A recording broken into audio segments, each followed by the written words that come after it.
bahwa sebetulnya angka itu nggak akan ada artinya kalau story-nya itu tidak tersampaikan dengan baik ke semua pihak yang menggunakan data tersebut. Jadi lebih ke arah seperti apa? Lebih ke arah adalah kalau kita itu hanya memproses data dan tidak memberikan any kind of insight, itu sama aja kayak kita data processor gitu ya. Pertama, everyone is matter, itu udah pasti. Kedua, to create success organization, we don't need Superman, we need super team. Itu udah pasti. Karena kalau kita punya semua di organisasi Superman, tapi nggak jadi super team, semua jalan masing-masing. Kalau di intern itu banyak yang identik on bikinin kopi atau fotokopi, nyiapin ruang meeting, scheduling. Nah, kalau dari perspektif kalian sendiri gimana?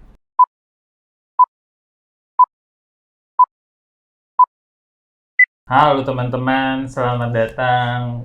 Kita ketemu lagi di Tech Connect People Story kali ini.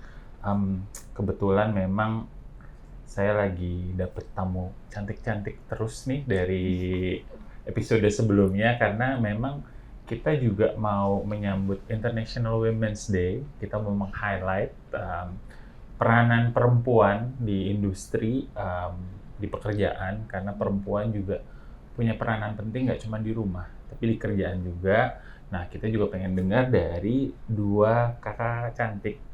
Kakak atau adik? Karena yang sebelumnya dipanggil kakak, mereka maunya dipanggil adik. Kalau dipanggil tante katanya terlalu senior. Jangan tante tapi ya. Oke, kita kedatangan Jane sama Sally. Nanti kita juga kenalan dulu. Halo. Sama Jane dan Sally. Siapa mau mulai duluan memperkenalkan Cici diri? Jet, baru adik. Loh, tadi katanya nggak boleh panggil kakak.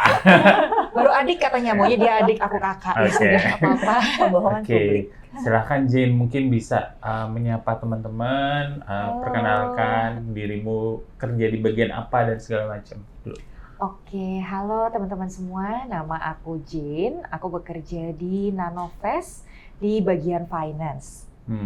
Finance-nya ini dirimu nge-lead the whole finance atau gimana, Jen? Saat ini kebetulan iya, jadi kebetulan saat ini role-nya adalah Head of Finance. Head of Finance. Mungkin boleh dikasih gambaran supervising berapa orang atau team member under dirimu, Jen? Oke, mungkin kalau untuk keseluruhan tim member saat ini di timku ada 12 orang ya. Itu including intern juga yang kebetulan ada di timku saat ini. Jadi memang lumayan besar sih untuk timnya. Oke, lumayan besar ya. Oke. Tapi sebelum di tempat sekarang, kerja di industri yang sama atau gimana, Jen? Kebetulan enggak. Jadi kebetulan sebelum di sini itu industrinya beda sekali ya. Jadi aku itu sebelumnya FMCG, starting my career around 10 years ago. Oke. Itu di FMCG, kebetulan di industri rokok ya. Terus lanjut juga ke FMCG, baru pindah ke financial service Nanovest saat ini. Oke, berarti shiftingnya lumayan banting setir ya. Nanti kita gali lebih lanjut. Nah, kalau adik Sally gimana? Karena kan nggak boleh panggil kakak. Jangan, nanti saya dianggap pembohongan publik. Iya, saya bekerja di satu perusahaan yang sama dengan Jane. Kalau Jen handle finance, accounting, dan tax-nya, kalau saya lebih ke arah people-nya, yaitu HR. Jadi kita di satu organisasi yang sama, itu Nanovest. Udah download? Hah? Udah ada. Sudah. Kan waktu itu udah ada komunikasi kan? Oh, sudah. Nah, kalau Jen tadi 12 team members. Nah, kalau dirimu berapa banyak anak di kantor? Anak ya. Anak di kantor. Kalau tim yang direct subordinate itu ada 3 orang, and then yang indirect ya itu sekitar 5 orang, including intern juga. Mungkin ini yang sedikit jadi uniqueness di Nanovest gitu ya. Kita ngelihat bahwa ya kenapa sih intern jadi salah satu strategi untuk fulfill kita punya inilah team member ya, karena buat kita kebetulan industrinya Nanovest itu kan sangat Gen Z lah ya. Jadi kita juga pengen ada orang-orang yang terlibat di dalamnya itu yang bisa kasih input. Makanya tadi kalau tadi Jen bilang ada intern, di tempat kita juga ada intern. Mostly di Semua function kayaknya ada kita punya intern. Function, ya. Tapi kan Mungkin bisa cerita dari sudut pandang kalian juga ya, karena kan kalau di intern itu banyak yang identik on bikinin kopi atau fotokopi, nyiapin ruang meeting, scheduling. Nah, kalau dari perspektif kalian sendiri gimana? Jen dulu? Boleh. Mungkin kalau di aku gitu yang aku lihat di Nanovest, terutama di timku sendiri gitu ya, itu sama sekali nggak seperti itu gitu, sama sekali nggak identik dengan mungkin yang bikinin kopi atau fotokopi gitu, let's say. Karena memang mungkin dari pertama kita join di Nanovest gitu, ketika Nanovest pertama ada, itu kan justru mungkin bisa dibilang manajer ke atas dulu lah yang ada gitu ya, instead of intern atau mungkin tim kita yang lainnya gitu yang lebih junior. Nah di situ jadi kita memang udah cukup terbiasa untuk benar-benar self-service gitu ya. Jadi kayak even fotokopi atau kayak ngeprint itu pasti kita udah biasa ngelakuin sendiri. Nah untuk intern ini sendiri di kita itu justru menurut aku sendiri itu benar-benar cukup berbeda sih sebenarnya dibandingin perusahaan sebelumnya atau perusahaan-perusahaan yang pernah aku tahu gitu ya. Dalam artian di sini itu kita benar-benar memperlakukan mereka tuh sebenarnya sama persis dengan tim yang lain gitu. Jadi kita juga biasanya bertanya sebenarnya interest mereka tuh arahnya kemana? Karena kan kalau anak intern ini biasanya masih kuliah ya Mas. Jadi mereka tuh biasanya masih jurusannya juga masih di semester terakhir dan mungkin accounting, mungkin manajemen kalau di tempatku. Nah dari situ mereka sendiri tuh sebenarnya belum terlalu tahu juga interestnya apa. Jadi biasanya kalau mereka joining di tempatku gitu, kita mungkin mulai dari yang general dulu dan mereka kemudian bisa memilih. Jadi sebetulnya interestnya mungkin lebih ke accounting atau ada yang lebih ke taxation gitu, atau even lebih ke finance. Jadi kita pun berusaha untuk mengembangkan talentnya mereka sendiri gitu di dalam company kita. Dan dapat kesempatan belajar langsung ya di perusahaan, karena kan mereka belajar teori di kampus dengan kemudian harus langsung mengerjakan di kantor, jadi ada pengalaman tambahan buat mereka. Betul. Jadi mungkin kalau di tempatku gitu ya, untuk internnya sendiri, itu kan kita mungkin setiap satu cycle tuh sekitar 3-6 bulan gitu ya. Kita cycle-nya 6 bulan. Jadi ini kebetulan mumpung sedikit promosi gitu ya. Ini juga kita lagi buka nih. Kita di Nanovest namanya N-Pro. Ya, intinya sih Nanovest Internship Program. Kenapa kita sebut program? Karena itu suatu program yang kita manage dalam waktu 6 bulan.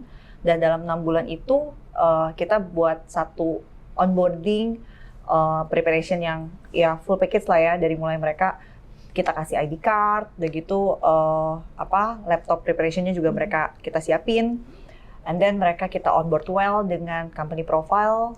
Waktu itu juga sempat kita introduction dari function lead ya. Betul. Nah terus sampai si masing-masing function lead tadi kalau tanya ke Jen juga, sebelum mereka mengajukan permohonan intern tuh kita tanya proyeknya ada apa enggak. Jadi jangan sampai salah bahwa intern itu kita butuh orang. Jadi kan ada beberapa perusahaan atau ya kadang kita lagi butuh orang nih, tapi kebetulan ya namanya budget udah di-lock, udah ditutup. Ya udahlah cari intern aja. Nah angle-nya kita nggak begitu. Jadi pertanyaan pertama kita waktu kita tanya gitu ya ke masing-masing function lead, butuh intern? Ya butuh, oke, berapa banyak? Segini, kasih project-nya. Nah project-nya itu harus relevan sama mereka punya ya role gitu ya, dan juga sama nanti background pendidikannya. Nah jadi di awal mereka onboard kita kasih tahu project si ini. Terus nanti di akhir masa intern, setiap intern itu atau N-Pro member kita sebutnya, mereka harus presentasi ke sebenarnya undangannya kita kasih ke semua. Jadi N-Pro ini sebenarnya baru jalan nih berarti yang ketiga, yang pembukaan sekarang yang ketiga. Waktu N-Pro kemarin kita jadi ngundang gitu, kita buka Zoom. Anyone yang mau join silahkan. Sebenarnya lebih ke arah cerita bahwa si anak ini ngerjain project ini, jadi orang juga dapat belajar apa lesson learn-nya ke arah situ sih. Oke. Nah, kalau misalnya boleh cerita, Nanovest ini sebenarnya industrinya tadi kan financial service, tapi lebih specifically ke apa sih? Mungkin nggak perlu detail, nggak apa-apa, tapi biar teman-teman ya mungkin biar tahu, oh makanan apa ini Nanovest kayak gitu. Oke, mungkin kalau dari aku Nanovest itu fokus ke aset digital ya. Jadi kita memang aset digital yang seperti apa itu mainly kripto. Jadi sebetulnya Nanovest bisnis pertamanya itu adalah kripto gitu, yang kemudian berkembang jadi beberapa tipe lain, diantaranya adalah seperti emas digital, for example.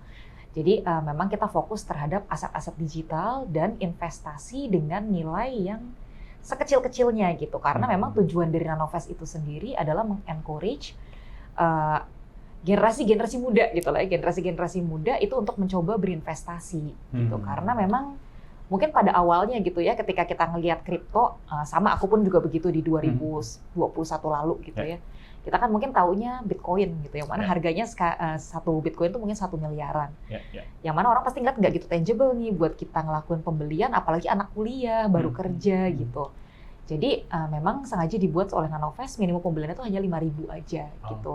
Supaya sebenarnya siapapun yang ingin coba beli, itu bisa mencoba. Dan kemudian, bila namanya kan ini trading ya sebetulnya.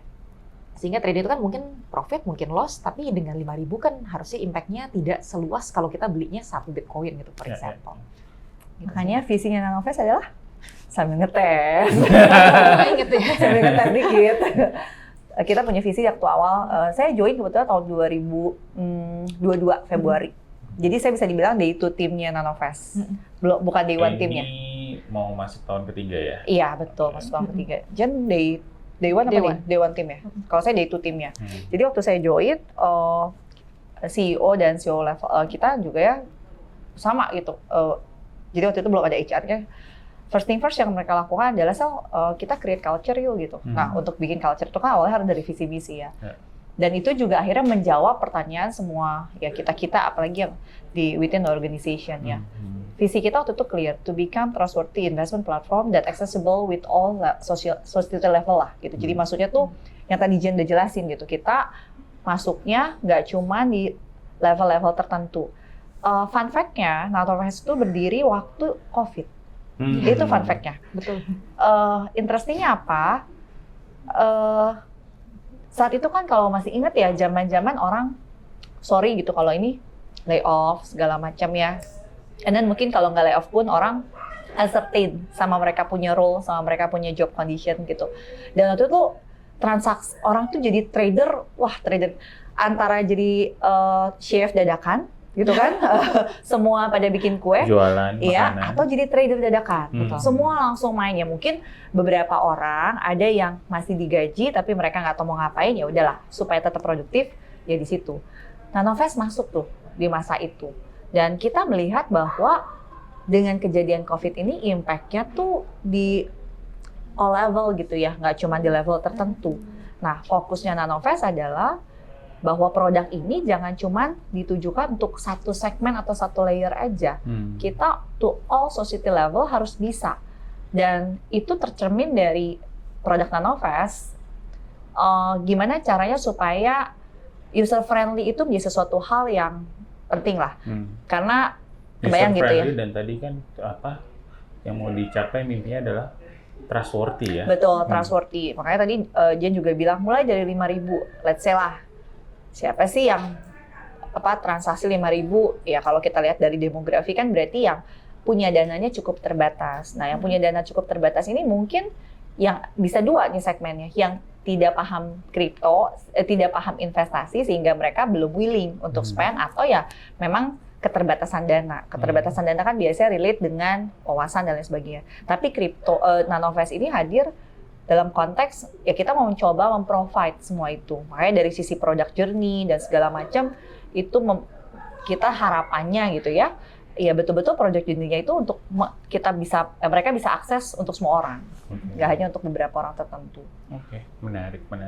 Dan pandemi berarti ini masuk tahun kelima Nanovest nih. Tahun keempat. Betul. Kita Juni kemarin anniversary yang ketiga, Juni tahun ini anniversary yang keempat. Oke, berarti balita hitungannya. Iya, balita, betul. Nah, berarti kan fokusnya tadi kan ke digital platform ya. On investment, tadi juga ada kripto, ada emas digital juga ya. Nah, biasanya kan dan global stock.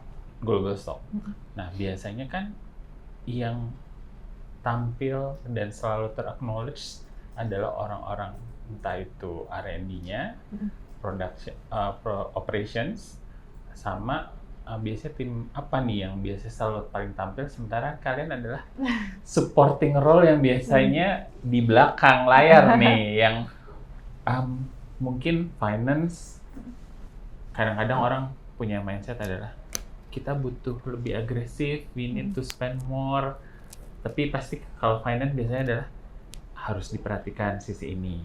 People juga biasanya gitu kan, saya mau hire nih butuh orang seperti ini, tapi Sally nanti yang jadi istilahnya penjaganya untuk beneran perlu nggak nih, atau kemudian bisa dikritisi bahwa deliverables-nya nanti ROI-nya pasti akan kerja bareng sama orang finance.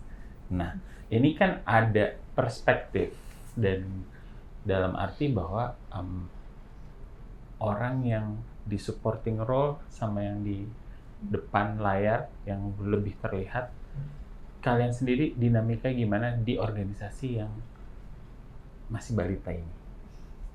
Bisa dua konteksnya, balita atau enggak kalau dilihat dari stepping stone orang udah mau lulus kuliah nih kita. Udah siap masuk kerja. Cum laude. Iya, harus udah siap masuk kerja udah. Iya, memang ada dua perspektif sih dari situ. Jadi mungkin untuk menjawab, Nanovest itu sebetulnya mungkin secara company gitu ya, untuk yang function yang paling kelihatan probably adalah produk dan tech ya, Ci ya. Yeah. Karena kan memang ini adalah ya perusahaan financial teknologi gitu ya industrinya. Jadi memang kita udah melalui berbagai macam fase ya kalau secara company dan maupun secara dari sisi finance-nya gitu, for example. Jadi mungkin seperti yang tadi Mas Flo juga sempat bilang gitu, kalau mungkin di tahun pertama gitu ya, tahun pertama ke kedua lah kira-kira, kita ada di fase di mana kita mungkin spend sebanyak mungkin gitu, karena lebih ke arah bukan ke arah spend yang carelessly gitu ya, tapi lebih ke arah karena memang banyak hal yang mesti diinvest gitu, seperti misalnya infrastruktur dari teknologinya sendiri, dari people-nya sendiri. Di situ adalah momen-momen paling banyak development. Kita juga banyak sekali proses koreksi ya, dalam artian, oh ternyata sistemnya ada yang perlu diperbaiki, ternyata ada yang tidak sempurna gitu misalnya. Di poin itu juga kemudian banyak yang kita lakukan seperti branding gitu untuk Nanovest sendiri. Dan untuk mendapatkan brand awareness juga gitu dari masyarakat. Jadi memang pada poin itulah tahun pertama, tahun kedua kita memang banyak sekali proses spending yang sifatnya adalah invest terhadap Nanovest. Nah kemudian mungkin masuk ke tahun ketiga dan keempat gitu lah ya. Sekarang kan kita ada di sekitaran tahun ketiga keempat. Memang udah tiba saatnya untuk perusahaan startup gitu seperti kami itu untuk masuk ke area yang mulai stabilisasi gitu ya kalau menurut aku pribadi. Stabilisasi yang seperti apa yang ke arah kita udah mulai reaping apa yang kita lakukan di tahun pertama dan tahun kedua. Investasi yang kita buat itu kan sebetulnya sudah mulai terlihat ya, orang udah mulai banyak tahu Nanovest. Kita mungkin juga approach-nya udah berbeda gitu, udah bukan lagi yang kayak misalnya out of home yang kayak model spanduk, banner, atau videotron gitu, tapi mungkin lebih ke arah yang lebih personalized gitu sifatnya. Di poin ini juga kemudian kita mulai bahasa sharing gitulah ya, mungkin ke bisnis partner lain termasuk diantaranya HR di sebelah saya, itu lebih ke arah penggunaan budget, bagaimana cara kemudian maintain-nya, hal-hal yang mungkin kita nggak emphasize ketika tahun pertama dan tahun kedua gitu. Jadi memang di poin tahun ketiga dan tahun keempat inilah sebetulnya kalau buat saya pribadi gitu sebagai function finance, ini baru benar-benar ketika kita bisa mendrive company-nya itu sendiri. Jadi memang aku agree gitu in general kalau finance dan HR adalah support function, karena memang pada dasarnya what business needs itu yang kita akan support gitu. Kita akan mengarahkan function kita sesuai dengan kebutuhan bisnis. Tapi sebetulnya kalau kita take a look deeper gitu terhadap function kita, sebetulnya banyak poin di mana kita juga bisa mendrive the business itself. Dan pada akhirnya menurut aku pribadi gitu di semua industri, nggak hanya di Nanovest, tapi pada akhirnya kita akan bilang kalau cash is king gitu. Jadi nggak ada company yang bisa beroperasi tanpa adanya uang, tanpa adanya cash gitu sebetulnya. Sehingga doesn't matter apa yang kita lakukan, pada akhirnya pasti itu yang akan dicari gitu kan. Kita pas akhirnya nyari cuan gitu dari semua bisnis kita, dan pada saat itulah akhirnya finance akan play a big role gitu dalam sebuah company. Ya mungkin nyambung yang Jen sampaikan online gitu ya. Dari awal saya join di sini, mungkin saya agak skeptis dengan startup ya. Apalagi kita waktu itu pernah ada masa-masa tech winter dan lain sebagainya. Sehingga akhirnya ada beberapa stigma dari startup itu sendiri. Interesting part, waktu itu saya diskusi dengan Pak Billy Surajaya yang sekarang presiden direkturnya dari Nanovest. Dia bilang satu kalimat yang menurut saya ini cukup convincing saya lah gitu secara personal. We aim the sustainable rather than the profitable. But doesn't matter profit is less important than sustain, yang udah jelas gitu. Tapi dalam konteks ini artinya apa? Di balik kalimat sustainability itu udah bukan cuma masalah profitability, tapi adalah kita ngomongin kita bertanggung jawab secara moral untuk orang-orang yang bekerja di Nanovest dan juga untuk orang-orang yang invest di Nanovest gitu. Karena ya fakta lah ya, ada beberapa startup atau yang memang relate dengan financial services dan ditutup gitu ya karena masalah regulasi dan lain sebagainya, yang kena impact-nya kan macam-macam ya. Betul. Bisa karyawan yang paling dekat, klien, nasabah gitu kan. Nah, dua kata ini yang kita jaga, sustainability dan profitability. Nah, untuk bisa bikin dua ini, rasanya kalau tadi bilang istilah support function, ini kita agak sedikit teori. Pavlo juga pasti tahu, saya banyak belajar dari Pavlo juga terkait value chain gitu ya. Di setiap organisasi pasti ada 3, ada enabler, ada creator, ada protector. 3 ini yang akhirnya membuat perusahaan ini bisa sustain dan profit. Ya kreatornya di tempat kita siapa? Ya sudah jelas gitu ya, tim data yang awalnya akan feeding dari data, come out with the ideas dan juga insight. Tim produk yang akan membuat bisnis apa yang bisa kita jual ke market yang sesuai sama visi, misi dari Nanovest dan juga market punya kebutuhan. Produk nggak bisa berhenti di situ aja. Produk butuh orang tech, butuh orang engineering untuk make it happen gitu kan, the produknya. Oke, engineering akan bikinin. Terus setelah bikin, terus gimana? Jangan lupa kita mau aim profitability sama sustainability kan. Ya setelah kita create the product, ya orang marketing harus branding. Kalau enggak, no one knows about Nanovest gitu kan. Oke, orang udah tahu belinya di mana, orang sales. Nah, tapi untuk sampai ini bisa, orang sales bisa jualan sampai ke market, butuh yang namanya funding yang manage semua cost gitu kan. Kalau udah ada cost-nya, oke, kita butuh, ya biar gimana pun, mau seberapa digitalisasinya zaman kita, tetap ada orang yang harus mengerjakan. Butuh HR yang cariin orang dong yang sesuai sama culture gitu ya, yang communication way-nya sama gitu.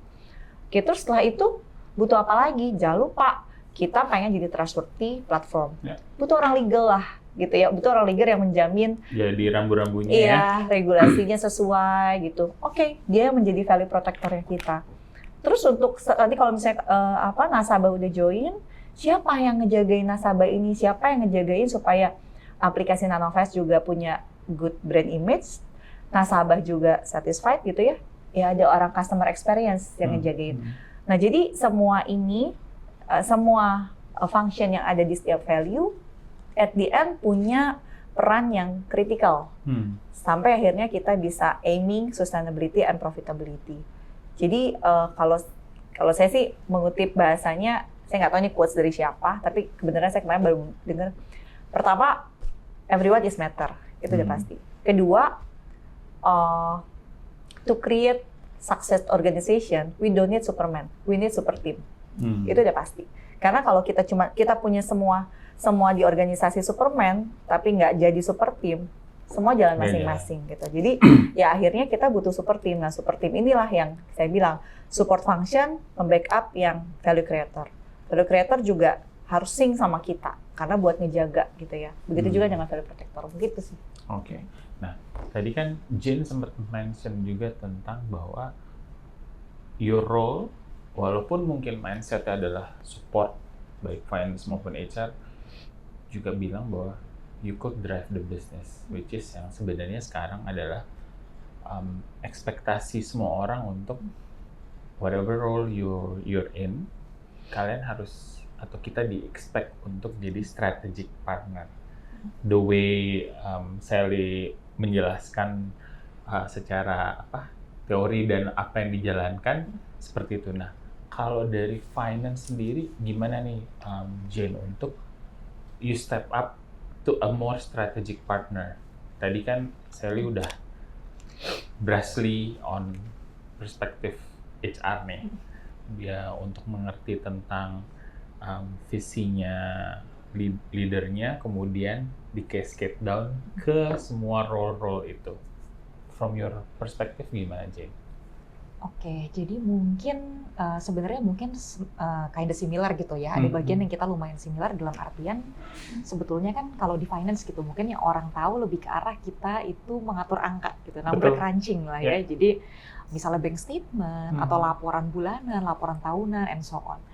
Nah kalau menurut aku gitu ya, yang aku juga selalu infokan ke timku gitu dan aku berusaha ajarkan ke mereka adalah bahwa sebetulnya angka itu nggak akan ada artinya kalau story-nya itu tidak tersampaikan dengan baik ke semua pihak yang menggunakan data tersebut. Jadi lebih ke arah seperti apa? Lebih ke arah adalah kalau kita itu hanya memproses data dan tidak memberikan any kind of insight, itu sama aja kayak kita data prosesor gitu ya.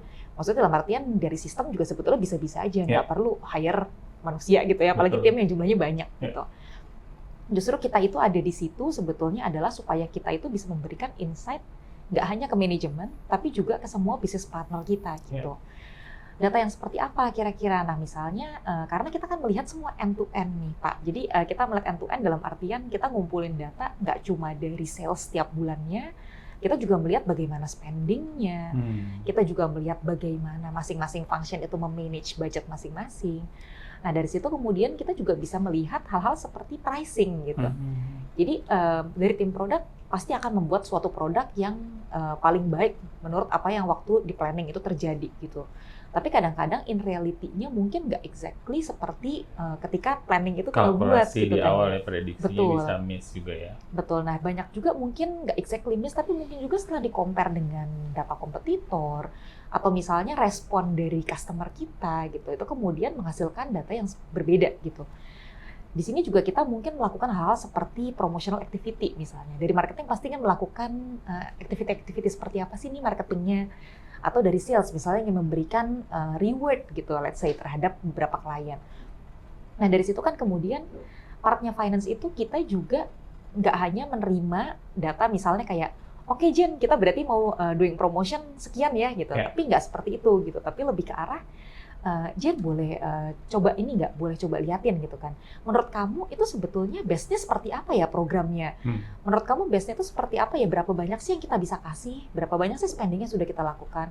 Nah dari situ kita juga melakukan analisa gitu, analisa dalam artian jadi berapa sih sebetulnya margin yang kita dapat dari masing-masing produk? Berapa sih sebenarnya yang bisa kita invest balik terhadap customer-customer kita gitu? Berapa sih sebenarnya yang cukup untuk kita bisa menghasilkan profit, tapi juga kita bisa menghasilkan sesuatu gitu, value lebih lagi untuk employee kita juga, untuk terhadap customer kita juga gitu. Juga ya. Betul. Nah dari situ juga ada hal-hal seperti misalnya ada project baru gitu misalnya, dimana pasti dari manajemen itu akan reach ke mungkin head of function-nya gitu ya, dimana kan role kita juga tidak hanya maksudnya oh ya udah kalau gitu kita jalanin aja gitu. Tapi lebih ke arah meng-assess impact-nya itu akan seperti apa nantinya. Kira-kira project yang akan kita jalankan ini akan menghasilkan profit kah? Atau ini memang bukan untuk menghasilkan profit, tapi misalnya untuk brand awareness gitu, for example.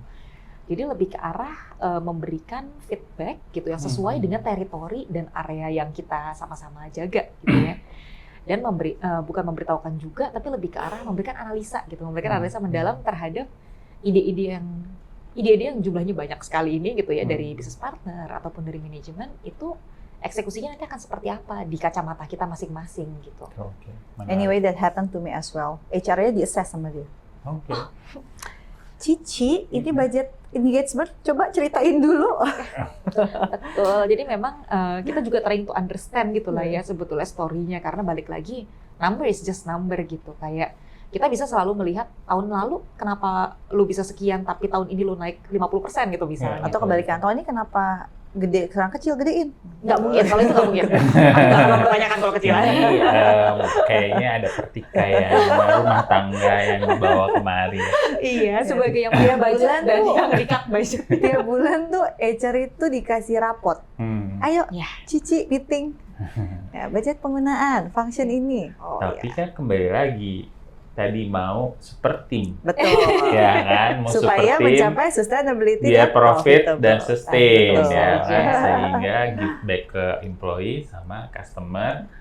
Nanovest-nya juga tetap ada, nggak Betul. cuma tadi kan ada kekhawatiran winter tech dan segala macam ya, tapi butuh thrive dan sustain. Nah, gimana kalian sebagai orang yang mindset orang adalah supporting role, tapi juga ada expected as strategic partner, memastikan achieving super team yang tadi Sally bilang dan mencapai profitability and sustainability. From your perspective, mungkin either sebagai finance atau dinamika di organisasi saat ini yang kemudian membuat super team. Karena kan dirimu tadi sempat bahas nih, HR tolong cariin orang yang bisa masuk ke culture-nya kita, segala macam. Kalau finance pasti akan coba membantu memberikan masukan atau advice bahwa if you do this akan seperti itu. Hal lain apa sih yang kemudian bisa mencapai poin yang tadi, mimpi yang tadi disampaikan sama CEO-nya atau COO-nya tadi?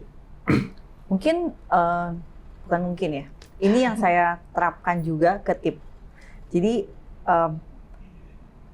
kalau kita mau memposisikan diri sebagai strategic partner, ya kitanya juga harus cukup strategik. Nah, gimana cara bisa kita jadi strategik dan bisa jadi partner beneran? Ya namanya juga partner ya harus satu frekuensi. Itu kata kuncinya kan. Nah, supaya bisa satu frekuensi, ya pasti nomor satu kita harus punya understanding yang sama tentang produk. Itu yang saya lakukan ke tim. Even di level intern, saya bilang, kalau lu semua nggak ngerti produk, lu ngomong sama orang produk nggak nyambung. Ketika lu ngomong sama orang produk nggak nyambung, lu ngasih service yang nggak sesuai sama yang mereka expect. Dan ketika lu ngasih nggak yang sesuai sama yang mereka expect, lu ngasih sesuai yang nggak sesuai sama business needs. Itu yang bahaya. Jadi nomor satu adalah understanding the product. Yang kedua adalah understanding the business model. Thank God di kita itu karena kita punya Nanowaste itu DNA-nya Nanovest. Aduh, mudah-mudahan nggak kebalik-balik nih ya. Tegang nih gue. Kita punya 4 DNA kita, trustworthy, transparansi, impactful, dan excellence. Nah, kalau kita ngomong yang transparansinya itu, thank God manajemen kita ini membangun transparansinya cukup baik ya. Ya saya nggak bilang baik 100% karena nggak ada yang perfect lah ya kita bilang. Kesempurnaan yang milik Tuhan dan betul. Anda ada backbone. Betul sekali. Betul sekali. Kita nggak dapat jatahan kesempurnaan gitu ya, habis jatahnya.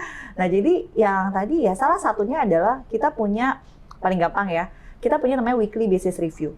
Di weekly business review itu semua relevan stakeholder lah ya, yang memang turut andil dalam proses kegiatan di bisnis itu join. Dan itu cukup lengkap, di-manage oleh satu orang PMO kita. Itu cukup lengkap, manage dari mulai, update data dulu, data update. Oh, jadi kita tahu, kondisi bisnis lagi gini. Oke, dari produk gimana? Oh, lagi ada hurdle situation di sini. Oke, lanjut dari engineering. Oh, ketika kita punya situasi, pemahaman dari situasi yang sama, akhirnya semua orang tuh punya kacamata yang sama. Ketika punya kacamata yang sama, akhirnya ketika berkomunikasi, kita ada di level yang sama nih, di understanding level yang sama. Nah, disitulah menurut gue sih, kunci kalau kita mau jadi strategic partner ya, kita bahasanya sama dulu, pemahamannya sama dulu. Nggak perlu sampai ngerti, ya kalau ngomong sama engineering juga, gue nggak paham ya. Dia nggak perlu ngomongin, tahu detail teknisnya, tapi sebenarnya gimana kemudian memahami dan kita bisa memposisikan diri, kontribusi kita kayak gimana. Iya, dan ngerti bahasanya. Ya kita juga React Native ya, saya juga nggak ngerti caranya itu gimana ya, coding React Native gitu kan. Tapi ya oke lah, oh mereka pakai ini tujuannya buat apa, buat front end. Oh kenapa sih front end penting di produk? Oh, nah akhirnya kan ya baik HR maupun, I don't know ya di finance, tapi kalau di HR secara specifically ya, oh oke. Jadi kita butuh cari orang yang begini. Oh jadi kita butuh men-training orang tuh training ini. Oh kita butuh bikin engagementnya ini. Itu sih. Oke. Mau ditambahin Jen dari sisi dirimu? Mungkin kalau dari aku, apart yang memang tadi Ciseli sudah sempat jelasin gitu. Kalau aku selalu mengemphasize ke timku adalah kita ini harus selalu creating value. Jadi menurutku creating value ini penting banget karena kita itu kadang-kadang suka lupa gitu. Kalau kita itu bekerja berdampingan dengan banyak pihak. Dalam artian mungkin ketika kita pertama kali masuk ke suatu perusahaan gitu ya, tendensi kita adalah untuk mengerjakan part kita aja gitu. Part kita aja harus selesai, tapi kita nggak terlalu memikirkan part orang lain. Nah, di sini itu sebetulnya penting banget gitu untuk mindset kita harus creating value. Kita itu nggak boleh hanya minta sesuatu dari orang lain, tapi kita nggak memberikan value added terhadap orang lain tersebut. Karena then, if that happen, gitu, kemudian nggak ada yang bakal ngebantuin kita gitu sebetulnya. Nah, creating value yang seperti apa gitu. Jadi kita harus benar-benar, tadi seperti yang Cicely juga udah jelasin, kita harus benar-benar memahami sebetulnya orang lain itu kebutuhannya apa sih dari finance. Mereka itu nggak cuma butuh angka gitu, tapi kemudian kita bisa memberikan banyak value added lain sehingga ketika mereka cari kita pun itu bukan cuma nanya kayak revenue kemarin berapa ya Jen gitu. Karena bila mereka cuma butuhnya angka, sekarang tuh juga kita udah punya tools yang udah bisa dilihat gitu betul. Jadi kita akan kehilangan value kita sebagai tim gitu sebetulnya. Nah dari sinilah sebetulnya kenapa aku juga selalu mengemphasize kalian itu harus creating value. Kalian itu bukan cuma minta A, dapat A, ya udah itu doang gitu. Bukan juga cuma ngasih A, ya udah gitu. Tapi lebih ke arah kalian tuh butuhnya apa sih? Apa yang kita bisa lakukan? What can we do more for you guys? Yang kemudian juga bisa creating value for the whole business gitu sebetulnya. Mungkin dari aku itu sih kira-kira. Ini Kalau creating value berarti DNA-nya impactful, jawab atau impact? Jawab impactful. mungkin pertikaian rumah tangganya dibahas nanti. Oh kita tuh Ini sebenarnya selaras dengan kalau ngelihat kita ada go-win karakter sebenarnya untuk creating value tadi, understanding each other, kemudian komunikasi ya kan, kemudian gimana memposisikan diri sebenarnya ada grit, ada persistency. Aku ngelihat dari sisi itu juga bahwa ada hurdle apapun ya tetap harus dijalankan, harus dilakukan. Tadi juga creating value itu persistency, perseverance dan segala macam itu masuk di situ dan juga kolaborasi ya. Tadi kan dari kalian berdua walaupun ya memang kadang-kadang suka ada bercanda-bercanda, sentilan-sentilan sedikit di sini. Itu bukan sentilan, serius ya kayaknya. Atau mungkin di belakang kamera lebih seru. Itu kan ada collaboration dan sebenarnya kalau misalnya tadi yang disampaikan Sally kan untuk apa? Super team dan profitability, sustainability masuk ke winning spirit. Go win-nya kita masuk. Gitu. Nah, sangat go win. Kita coba bahas karena kalian kebetulan adalah cewek-cewek cantik di startup financial services. Spesifik kalau kita, cuma di startup. Dan financial services. Pernah di FMCG. Sally juga kalau nggak salah pernah di FMCG ya? Saya di farmasi. Nah, kita bicara menyongsong International Women's Day.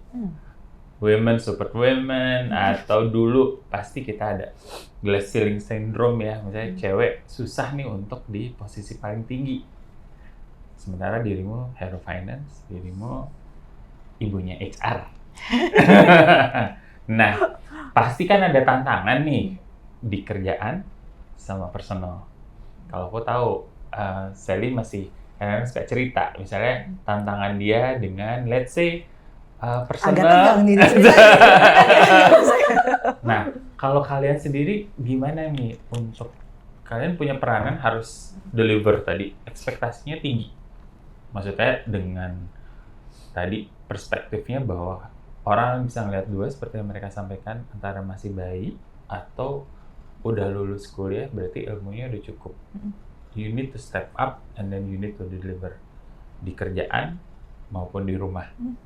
Nah, as a working mom, gimana nih pengalaman kalian? Dan mungkin bisa share ke teman-teman, baik yang nanti mau masuk ke dunia kerja, entah di industri yang tadi, FMCG, farmasi, ataupun startup. As a woman, itu gimana?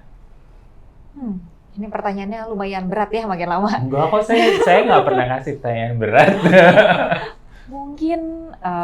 Mungkin pada dasarnya ya, menurut aku pribadi gitu, semakin karir kita meningkat gitu ya, dan semakin kita bertambah tua, obviously, itu pasti tanggung jawab. Bertambah pengalaman. bertambah dewasa, itu pasti memang tanggung jawab kita itu semakin tinggi ya, baik itu di rumah maupun ya di kantor.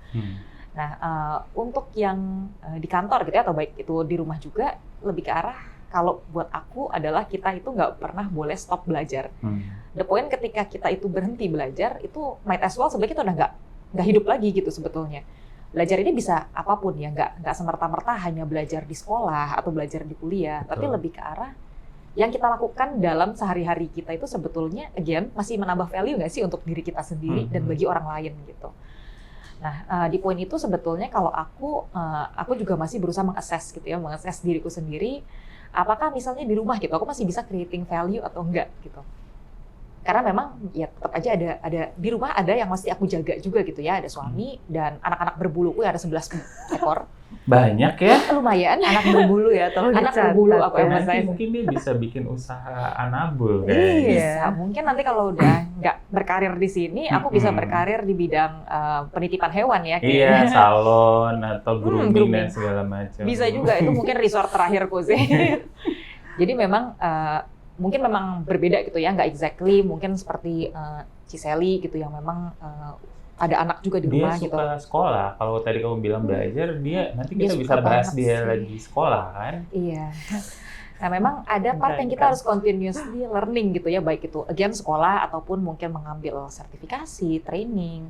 Dan pun di pekerjaan sehari-hari juga aku memang tipe orang yang nggak bisa stagnan gitu, nggak bisa sesuatu yang tiap hari sama terus. Bosen Jadi, ya nanti ya. betul, emang bosen banget sih. Jadi memang mungkin udah pas gitu untuk adanya di startup yang tipenya seperti Dinamis ini. banget ya. Betul, ya memang tiap hari bisa berubah ya. Jadi memang berubahnya dalam sisi regulasinya juga berubah gitu.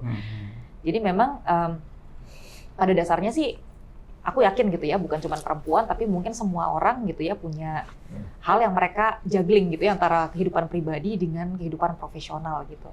Dan ada hal yang mereka harus taking care of juga gitu di dua sisi itu, atau even sisi lainnya misalnya orang tua atau keluarga gitu. Tapi I think kalau buat aku gitu, I'm trying to do as best as I could gitu ya, untuk nggak serakah yang pertama. Karena kalau misalnya kita terlalu serakah sama satu sisi, pasti kita akhirnya nggak dapet semuanya gitu. Tapi lebih ke arah trying to maintain everything in a good level lah ya, as best as I could gitu, baik itu di rumah maupun di kantor sebetulnya sih. Ya, gue ya. Kita udah Kan nunggu lagi ya? sekolah. Gimana coba? Iya, Bu? iya. Kita bahas pas sekolah. Tesis mungkin. Jadi berat dia jawabnya. Abis Oke, Jen mungkin tadi gini bilangnya sih. pertanyaannya paling berat. Iya, ini berat sih, ini berat. Ini nggak segampang gue ini ya jawab visinya Nanofest ternyata. Oke. Gue mulai karir dari tahun 2007 ya. Mulai karir dari tahun 2007. Dan di setiap kita punya momentum ya. Life momentum tuh kan kayaknya pasti ada ininya lah, ada turning point-nya ya. Somehow akhirnya sih menurut gua at the end, mau dalam kita kerja atau pribadi ya, let's begin with the end of mind sih. Lo mau sebenarnya tuh ujungnya lo mau apa gitu dengan lo ngerjain ini semua. Kalau tadi kan dari Jen, creating value is matter gitu kan. Dan terus belajar. Iya, dan terus belajar. Nah, ya gue sendiri tuh punya lah gitu. Maksudnya sebenarnya di akhir tuh sebenarnya gue pengen apa sih? As simple, pengen apanya tuh macam-macam ya, mulai dari gue pengen orang tuh mengingat gue sebagai apa? Sebagai Sally yang Sally yang Galak. Sally yang pembunuhan karakter ada ini. Sally yang gampang nih kalau misalnya minta bantuan gitu. Sally yang suka belajar mungkin kalau tadi ya. Itu kan beda. Tiap orang pasti beda-beda ya. Nah, ya itu gitu. Begin with the end of mind. Akhirnya yang menentukan gue tuh kalau mau kerja yang kayak gimana, cara kerja gue kayak apa. Gue kalau mau kerja sambil kuliah gitu ya, let's say, gue mau cara ngebagi waktunya kayak apa, kuliah buat apa. Gue kalau udah tahu gue sekarang punya anak, kebenaran gue udah punya 2 anak, bukan anak berbulu, anak beneran, manusia gitu ya. Makasih di-emphasize. Tapi dia lebih banyak jumlahnya. Jangan, saya pemerintahnya 3 maksimal. Kalau anak manusia 11 sih lumayan juga ya.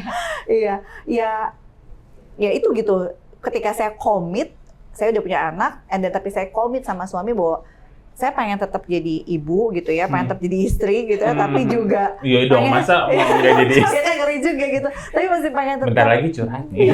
Ini nggak masuk sesi ini. Pertanyaan Ini berapa menit lagi sih? Tapi pengen tetap jadi working woman gitu ya. Ya akhirnya kan kita punya satu komitmen di semua aspek itu. Di kerjaan saya punya komitmen saya adalah ya saya mau kerja yang benar gitu ya, dan kasih impact yang positif ke perusahaan. And then di rumah juga sebagai saya pasangan dan pengen sebagai iya, ibu. pengen punya waktu buat mereka ya. Dan kalau kita ngomongin ini bukan pembelaan diri ya, bukan tenang. Curhat kan? Bukan. Mulai Tapi dia. maksudnya kalau ngomong waktu kan kayaknya nggak pernah cukup. Iya. Di mata teman kerja, ya ini statement yang suka orang semua. Susah banget sih cari waktu buat meeting buat lo gitu. Iya. Gitu kan. Kok iya sih lo? Respon lo kadang-kadang gitu. Kita nih untung saling menyayangi gitu. Di rumah juga mungkin orang rumah, lo kerja hari ini kerja apa jam berapa gitu. Pertanyaan itu kan indikasi gitu. Belum lagi kuliah. Iya. Kalau lagi kuliah ntar dosen bisa nggak after office kita kumpul sebentar gitu. At the end we never satisfied everyone gitu kan. Tapi menurut saya kita yang harus punya standpoint gitu. Kenapa gue melakukan ini? Kenapa ya kok gue tetap berkomitmen kerja sambil ngurus keluarga? Kebalik ya, ngurus keluarga sambil kerja gitu kan. Kebalik ya. Kayak ketahuan kan prioritasnya nanti ya pasangannya bisa menilai lah. Udah sesi curhat ini udah makin dalam. Ci, lanjut. Kalau disensor ya, takutnya ya gitu. Ngurus keluarga sambil itu, tapi kan di awal kita tahu kenapa gitu. Nah itu dia reason why-nya yang tadi gue bilang sih. Let's begin with the end of mind lah gitu. Okay. Itu aja sih mungkin. Berarti dari diri sendiri dulu menentukan maunya apa. Jane juga tadi kayak sebenarnya tahu nih ketika semakin bertambah dewasa. Bukan bertambah tua, bertambah matang, pengalaman nambah. You would like to reach out and leverage yourself further, but you understand the consequences. Ini sebenarnya terkait lagi sama winning spirit masing-masing. Komitmen. Itu yang paling penting. Kan? Komitmen. Perseverance dan persistence-nya kalian kan. Grit-nya nih. Biar kemudian nanti, bisa juggling. Ya mungkin nggak perfect, karena sempurnaan tadi seperti yang saya sempat sampaikan, hanya milik Tuhan dan Andrea in the backbone. Nah, kita bisa ngelihat nih, mereka sebagai sosok perempuan yang punya peranan di rumah, di kantor, ada yang masih suka belajar, lagi ada yang S3 soalnya. Jadi nanti kapan-kapan kita bisa bahas S3-nya dia. Ini punya 11 anabul itu komitmennya luar biasa loh. Itu satu aja gue nggak kebayang. Ini menarik karena mereka tetap kelihatan happy di sini. Di depan kamera kelihatan happy ya. Masalah di belakang kamera kayak gimana? Ya pasti ada tantangan masing-masing. Di belakang kita happy. Kita sebetulnya sangat terlalu mencintai satu sama lain. Oleh karena itu makanya kita berantem terus jadi. Oke, justru bahasa cintanya seperti itu ya. Love language kita memang begini, Ya, menyakiti satu sama lain. menyayangnya adalah untuk kemudian langsung yuk gitu. Iya, betul. Kita berantem. Kayak gitu. Betul. Nah, tanpa terasa ini udah di penghujung acara. Kalau ngobrol kayak begini sama kakak-kakak cantik, karena mereka nggak mau dipanggil tante nih. Kakak cantik ini udah di penghujung acara. Mungkin sebelum kita tutup, Jane ada satu pesan terakhir yang mau disampaikan ke teman-teman. Oke, mungkin pesan terakhirnya terkait dengan yang kita udah bahas tadi ya. Jadi kurang lebih adalah sepanjang hidup ini apapun yang kita lakukan itu try to find things yang keeping us excited, udah pasti. Yang bisa memberikan value added, nggak cuma ke diri kita juga, tapi juga kepada semua orang lain di sekitar kita. Jadi memang itu penting banget karena memang buat aku pribadi itu adalah the whole reason kenapa kita itu ada gitu sebetulnya adalah untuk keep creating value untuk diri kita sendiri, menambah value kita as a person dan value untuk orang lain di sekitar kita. Oke, creating value dan tetap added value. Jadi added value buat sekitar ya. Betul. Kakak saya bingung sih. Nervous lagi. Apa ya? Jangan curhat ya Mbak. Curhatnya nanti aja pas kamera udah dimatiin. Oke, mungkin kalau ini kita lagi ngomongin konteksnya woman lah ya. Gitu. menurut saya kalau woman di dunia profesional rasanya kalau saya boleh izin pesan ke teman-teman yang sama perempuan, jangan akhirnya gender membuat jadi satu stereotyping gitu. At the end waktu kita, makanya balik lagi tadi, commitment level itu jadi penting loh gitu. Karena being trusted itu bukan apa sih bahasanya, being trusted not gain ya, tapi earn ya kalau nggak salah ya bahasanya. Betul ya, ada yang bilang gitu ya. Jadi trust itu earn. Ya gitu. Jadi bukan kita berusaha cari sampai orang bisa percaya sama kita, tapi itu dapat sendirinya gitu ya. Dapat sendiri apa dengan cara komitmen. Nah, kita sebagai perempuan menurut saya jangan melimitasi gitu. Jangan melimitasi karena gue perempuan jadi dapat excuse, enggak. Ketika kita sudah komit menjalankan sesuatu, ya komit gitu, dan itu no excuse lah ya. Nah, dan di dunia profesional rasanya kita nggak bisa karena dia perempuan maka stereotyping itu harus mulai digeser. Dan ya saya punya prinsip cukup bagus nih. Saya kebetulan kurang religius ya, tapi saya suka satu ayat. Saya suka satu ayat yang kita mulai dari hal kecil gitu. Ketika kita bisa dipercaya dengan hal kecil, nanti hal-hal besar datang kok. Nah, mungkin tadi nyambung ke yang Jen, ya apa?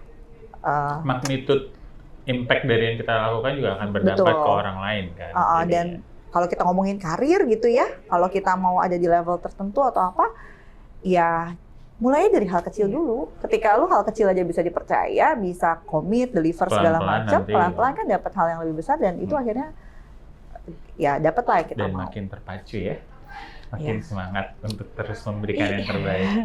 Go with. Nah, teman-teman,